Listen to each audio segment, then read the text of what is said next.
सड़क पे टेंट लगाने लग गए, पार्किंग ब्लॉक होने लगी, तो बड़ी चिंता होने लगी, ऐसे कैसे चलेगा, बड़ा डेंजरस है।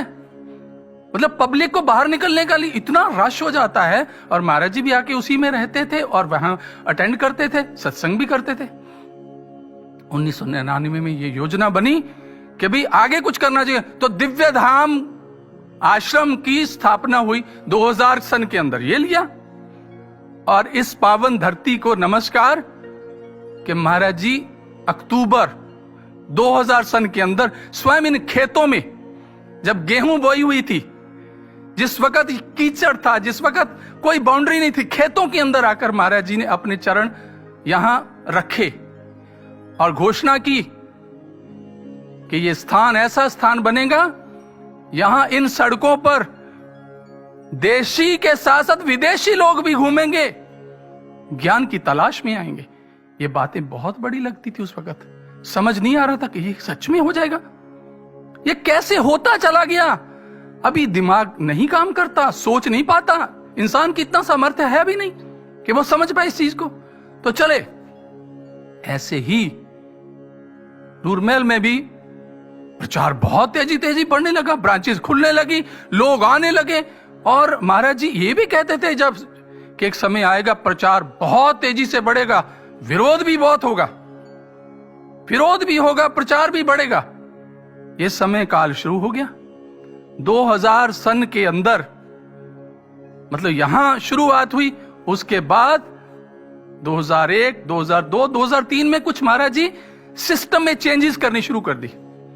कुछ हेड ऑफिस दिल्ली को बनाया और दिल्ली के सिस्टम में भी मैनेजमेंट में थोड़ी थोड़ी चेंजेस शुरू करने लगे। किसी की समझ में नहीं उसकी योजना क्या है, वो करने क्या जा रहे हैं, उनका भविष्य, क्योंकि उनका विजन तो 2014 पर टिका हुआ था कि मैं समाधि में जाने से पहले पहले क्या क्या करना है।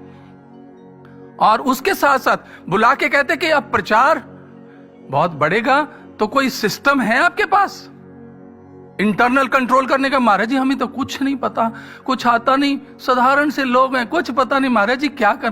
भाई कहते कोई सिस्टम, और कहते हैं कृपा करते करवा लेते हैं। ऐसे लोग साथ संगठित हुए, उन्होंने एक ऑर्गेनाइजेशन का इंटरनल सिस्टम, उस वक्त नूरमहल और दिल्ली प्रचार था, देश के अन्य भागों में नहीं था, सिस्टम डेवलप किया जिसको महाराज जी ने स्वयं अपना पूरा टाइम दे के करेक्शंस करानी, ऐसे करो, इसमें ऐसे नहीं, ऐसे करो। महाराज जी की बड़ी कृपा, सब करने कराने वाले आप है, लेकिन पीछे रहते, किसी को कुछ नहीं पता। सिस्टम बना, उसके बाद प्रचार सच में बड़ी तेजी से ब्रांचेस खुलने लगी, देश के कोने कोने में शाखाएं खुलने लगी। उधर पंजाब के अंदर प्रचार बढ़ने लगा, अचानक विरोध भी बढ़ रहा है, प्रचार भी बढ़ रहा है, सब हो रहा है। और ये गति जबरदस्त चली 5-6 साल। अचानक 2009 के अंदर, 8 के अंदर कोई बड़े प्रोग्राम की योजना बनी, तो दिव्य उद्बोधन प्रोग्राम किया गया। स्थितियां क्या थी, क्योंकि मैं बहुत गहराई में नहीं जाऊंगा, इतना टाइम नहीं है। यू ट्राई टू अंडरस्टैंड, आप समझने की कोशिश करो कि वो क्या दिव्यता उसकी, क्या दिव्य शक्ति है, कैसे वो अपनी दिव्यता से क्या क्या कर सकते हैं। और हमें प्राउड होता, हम ऐसे गुरु के शिष्य हैं, हमें मौका मिला है, हमें अवसर मिला है, अनमोल समय मिला है, हमें कहीं छूट ना जाए, बस यही प्रार्थना। क्योंकि हम है कैसे हैं, हमारी बैकग्राउंड कैसी, हम नहीं जानते, हमें कोई अध्यात्म का ज्ञान नहीं, सब महाराज जी की कृपा। बस प्रार्थना हर श्वास में यही निकलती, महाराज जी अंतिम श्वास बस आपके चरणों में निकले, और कोई इच्छा नहीं है जिंदगी की। बहुत कृपा है आपकी, बहुत कुछ दी, इस काबिल नहीं है जो आपने प्यार दिया है, जो मौका दिया है हमारे जैसे लोगों को। क्योंकि मुझे याद है 2003 में जब महाराज जी को एक बार कहा, महाराज जी हमें अब बहुत प्रचार बढ़ रहा है, महाराज जी हमें समझ नहीं आता कैसे कर। महाराज कहते अरे जितना होता कर लो, करने वालों ने अभी आना है, वो बातें भूली नहीं है। और अब सब कुछ स्पष्ट हो रहा है। इन 7 सालों में समाधि काल के अंदर महाराज जी की हर योजना साकार रूप ले रही है, साकार होती जा रही, दिखने लगी है, महसूस होने लगी है, स्पष्ट होने लगी है। तो 2009 में दिव्य उद्बोधन प्रोग्राम किया गया पंजाब में। उसके बाद महाराज जी बहुत जल्दी में, समय जो नजदीक आ रहा था, बहुत जल्दी में बड़ा प्रोग्राम करना है, सबको इकट्ठे करना है, सब प्रेमियों को एक जगह, क्योंकि उनको अपने अब जो विचार थे उसको डीकोड जो करना था, क्योंकि ये कोडिंग रह जाती, हमें समझ नहीं आती, डीकोड करना था। तो 2010 के अंदर दिव्य शांति महोत्सव नूरमहल के अंदर, और पंजाब की संगत ने स्पेशली उनको बधाई कि उन्होंने महाराज जी की उस सेवा को सारे देश ने सहयोग दिया, लेकिन जो सेवा की जिस तरीके से प्रोग्राम हुआ, अनएक्सपेक्टेड।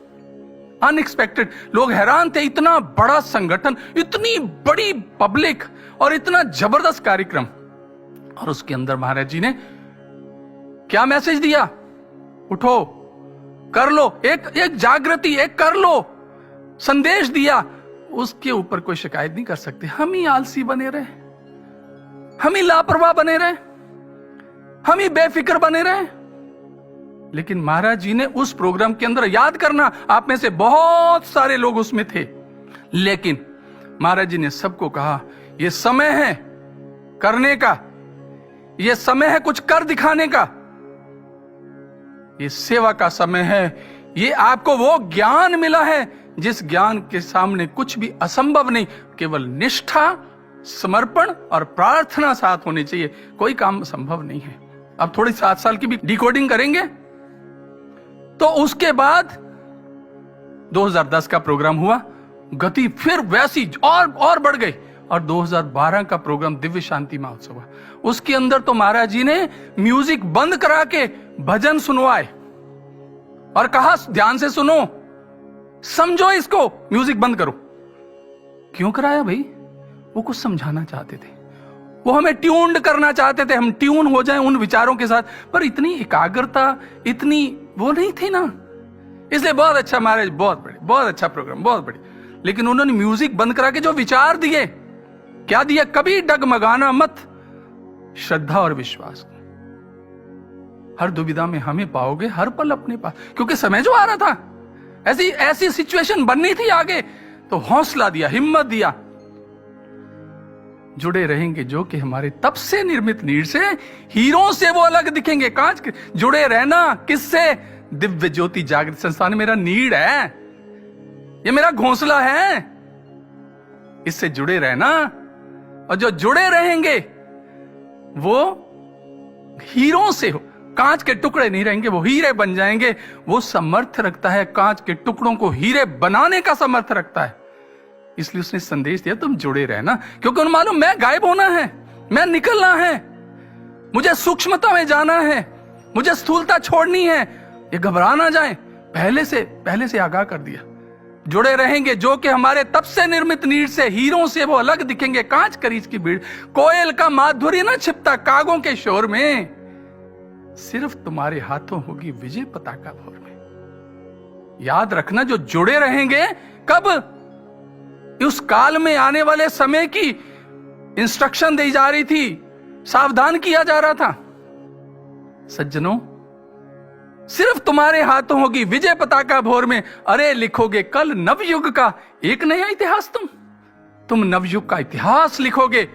हर दुविधा में हमें पाओगे, हर पल अपने पास तुम। कभी डगमगाने मत देना, श्रद्धा और विश्वास। ऐसा सतगुरु जो भविष्य को सामने रख रहा है। सतगुरु सांचा क्या करे जो सिखन में चूक, वो क्या करे हम उसने कैसे लोगों को इकट्ठा किया, साधारण से साधारण, और काम कितना दिव्य से दिव्य उनसे करवा रहे हैं। ये सामर्थ्यवान की बात है भैया, हमारा कोई मान नहीं करना चाहिए। ये उसने, शुक्र है उसने हम जैसे लोगों को मौका दिया है, समझने की बात है। तो ये शब्दों की डिकोडिंग होगी, सिर्फ तुम्हारे हाथों की विजय पताका पर। सिर्फ अरे लिखोगे कल नवयुग का एक नया इतिहास, हम इतिहास लिखने वाले लोग आप। लेकिन उसने सब पर बराबर कृपा की है।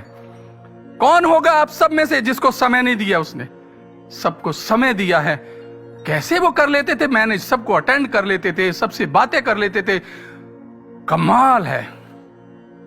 ये बातें तब समझ नहीं आई, ये बातें 2014 के बाद ही दिमाग को खलाने लगी हैं, चुभने लगी हैं, पश्चाताप होने लगा है, दुख होने लगा। हमने क्या खोया, कितना खोया, हम नहीं समझ पाए। महाराज जी बिठा बिठा के सुनवाते थे, किए करते थे, क्योंकि महाराज जी तो कहने के साथ उन्होंने सत्संग के माध्यम से, उन्होंने भजनों के माध्यम से, उन्होंने अनुभवों के माध्यम से, उन्होंने पास बिठा के समझाने के माध्यम से क्या चीज नहीं बताई।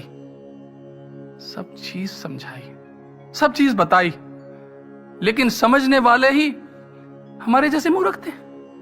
नहीं समझ आया, हाँ जी मारे मारे मारे, सदगुरु महाराज की जय, सच्चे दरबार की जय।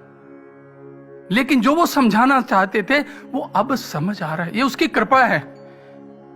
लेकिन इसके हर श्वास में प्रार्थना भी होनी चाहिए, मालिक हे सदगुरु, तेरे जैसा नहीं मिलेगा, तेरे को हमारे जैसे लाखों मिल जाएंगे, क्योंकि हमारे में तो कोई गुण नहीं, ना ही गुण ना ही कुछ विद्या। किस चीज की विद्या, कौन सा गुण है? इसलिए मान का तो कोई स्थान ही नहीं, कोई मान कर सके। वो दाता है, समर्थवान है। इसलिए सज्जनों, 2013 में राष्ट्र चिंतन में लग गए, और 2013 में कहते कि जो 2014 में होली का प्रोग्राम रखा है ना, उसे कैंसिल कर दो। सारे हैरान, महाराज जी होली का तो एनुअल प्रोग्राम है, लोग साल भर इंतजार करते हैं। नहीं नहीं, मारे कहते नहीं, इस बार नहीं करेंगे। किसी को क्या पता था चक्कर क्या है, क्या होने वाला। उनकी योजना तो 28 जनवरी फिक्स हो चुकी है, उसके बाद होली क्या है? फिर तो होली तब होगी जब एक नया सवेरा